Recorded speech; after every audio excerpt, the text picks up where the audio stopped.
Hi everyone, it's Sandra and Landon outside, and this is part 2 of those muddy, fudgy castings.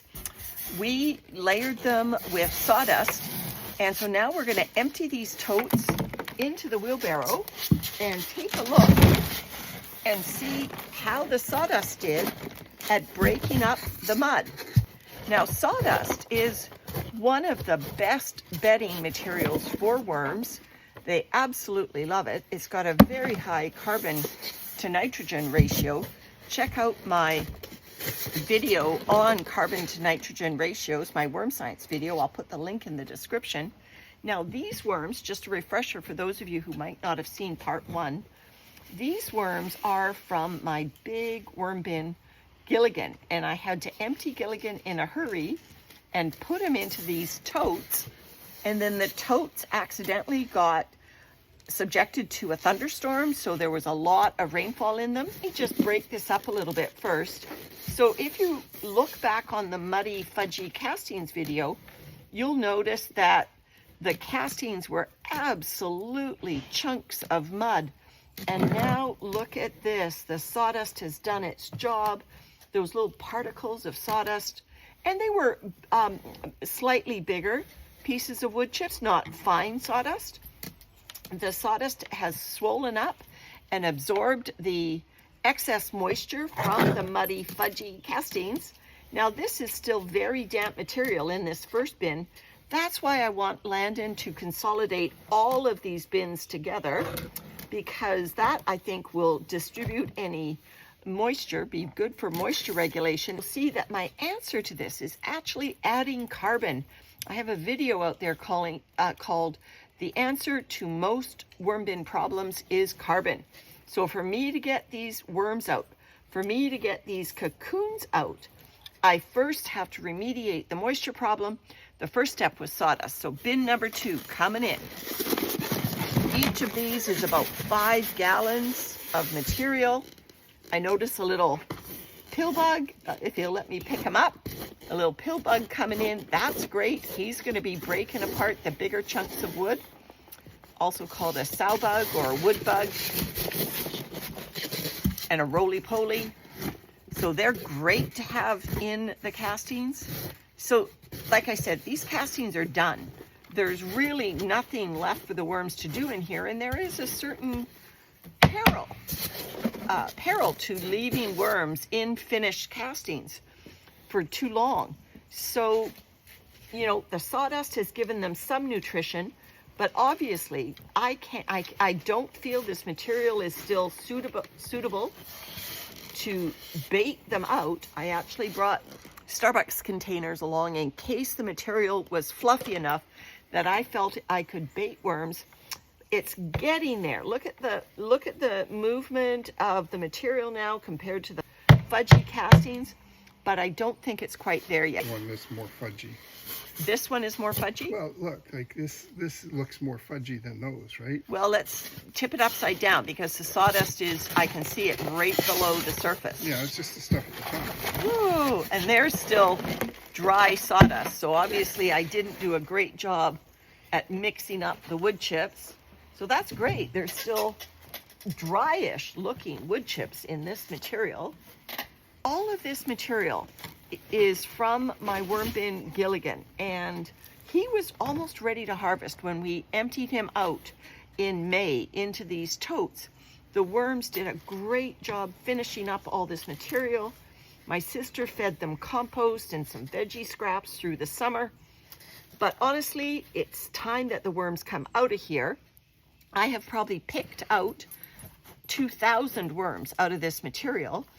You saw me in my video in my hands caked in mud as I picked worms out.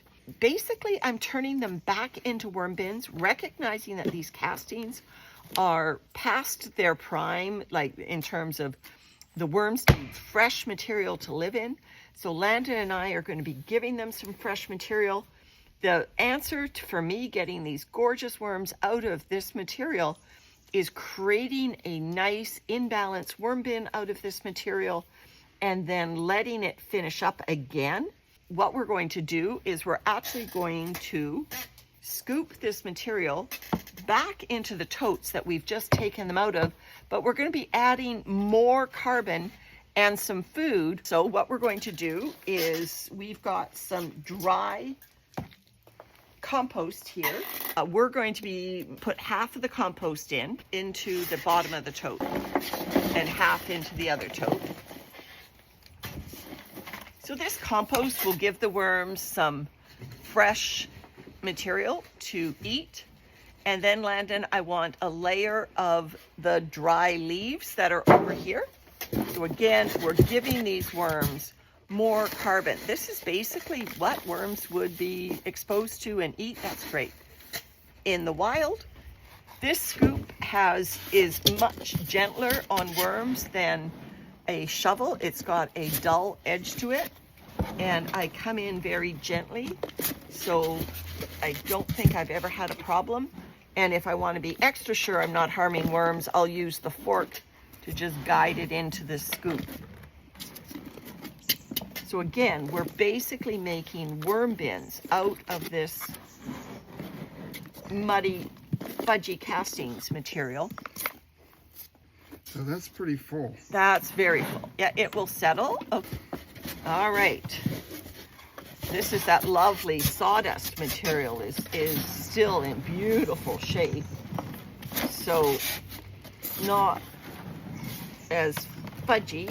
Well, none of it is fudgy anymore. It is breaking apart beautifully. So I have time on my side. If you wanted to use castings that got muddy, like I said in my previous video, if you want to use muddy castings in a hurry, you can always do a water harvest. Basically just put it in a pail or a watering can and then water it through a screen, and the screen will catch, depending on the size, will catch most of the wisps, may not catch the cocoons. This is great looking material. For those of you who were wondering what the muddy castings would look like after the sawdust treatment, I am just delighted. You don't have to be super fastidious about emptying it because we are just going to be doing the same thing. Might as well fill the tote. So if there's anybody who lives locally who wants to help me take care of all my worm bins, I am just running with how many worm bins do I have now, Landon? Way too many. More than 2 hands. Yes. We're getting close to 2 feet too. Fingers and toes. What do you mean? Oh yeah. More than 10. Yeah. More than almost fingers and toes. The leaves landed on the top. All right, so I think this is the bin that I featured in my muddy castings video. Oh, there it is. Here, Landon, here's the fork. You can see, I can see the sheen on this material, or is that a worm?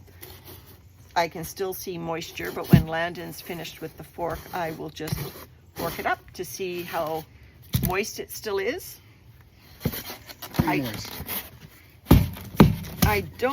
I think we have a little bit of sawdust left, Landon, in the greenhouse, if you want to get it for me. Okay.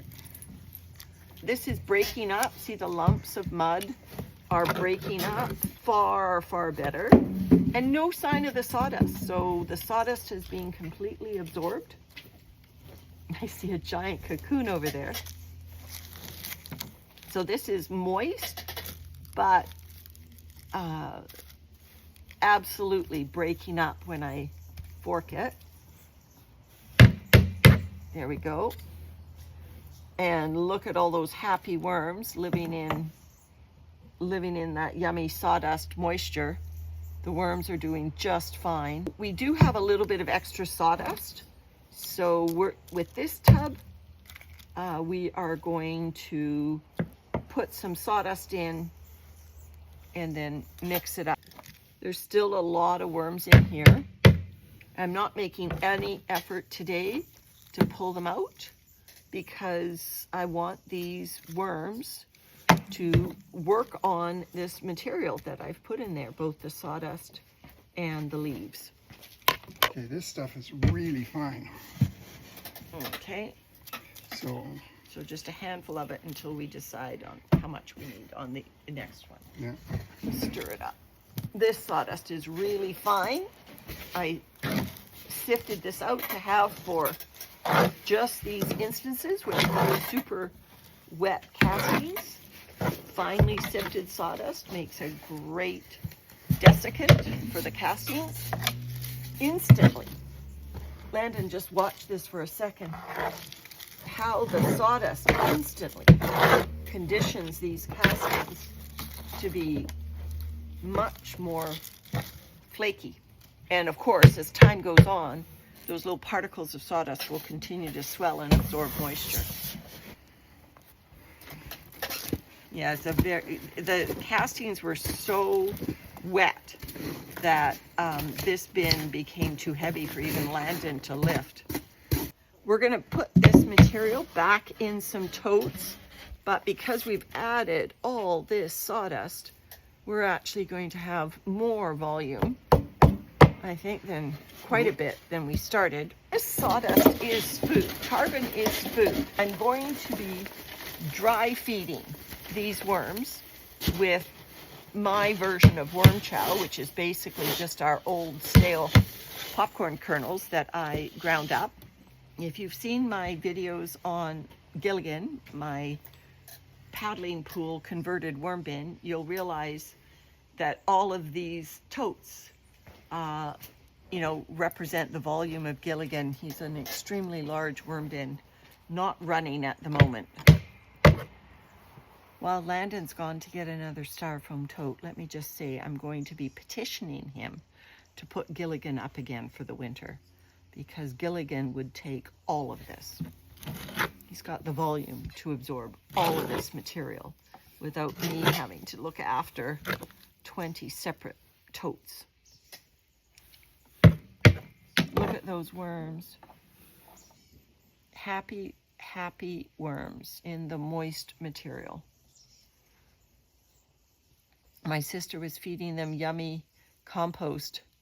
So you're looking at big red wigglers.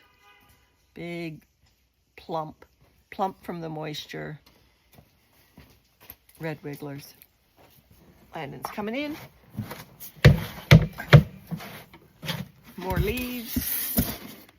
So Landon, I shared with everyone something that I'm secretly plotting, wondering whether you would be open to getting Gilligan running again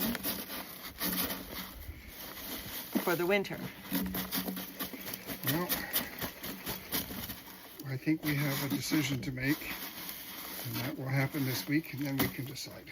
Okay, so we'll know within a week or so whether Gilligan will get up and running. We'll take these worms and a whole ton of our fall leaves. So my vote is, my preference, let me put it that way, is yes. Yay! Because then we can have more room in the greenhouse Yes. for the winter. This is a lot of material going into the greenhouse. Okay, so the nice thing, Landon can take this wheelbarrow now over to a garden bed. So the only thing I have left to do now is to feed those bins some of my popcorn kernels, and then hopefully by the time we make a decision about Gilligan and get him set up and running, I will have baited out those worms and they can go back where they belong. All right, everyone. Thanks for watching. Bye for now.